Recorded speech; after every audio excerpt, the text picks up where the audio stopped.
Kinilala ng Philippine National Police ang Anti-Cybercrime Group bilang pinakamahusay na National Operational Support Unit sa ginanap na pagdiriwang ng ika-124th Police Service Anniversary sa Campo Crame. Yan ang balitang hatid ni Patrolwoman Mary Grace Artizuela. Operational Support Unit, Anti-Cybercrime Group. Bilang pagkilala sa natatanging pagganap, kausayan sa operasyon at walang humpay na dedikasyon ng Anti-Cybercrime Group sa paglaban sa cybercrime, pinarangalan ng Philippine National Police ang Anti-Cybercrime Group bilang pinakamahusay na National Operational Support Unit sa pagdiriwang ng ika-124th Police Service Anniversary kahapon, ika-12 ng Agosto, sa PNP Grandstand, Camp Crame, Quezon City.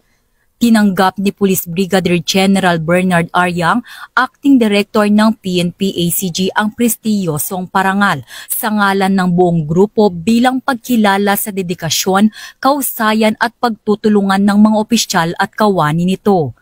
Ang karangalang ito ay sumasalamin sa mas pinaigting at tuloy-tuloy na pagsisikap ng PNP Anti-Cybercrime Group na protektahan ang publiko laban sa lumalalang banta ng cybercrime sa pamamagitan ng makabagong investigasyon, malalaking operasyon sa pagpapatupad ng batas at aktibong pakikilahok sa komunidad.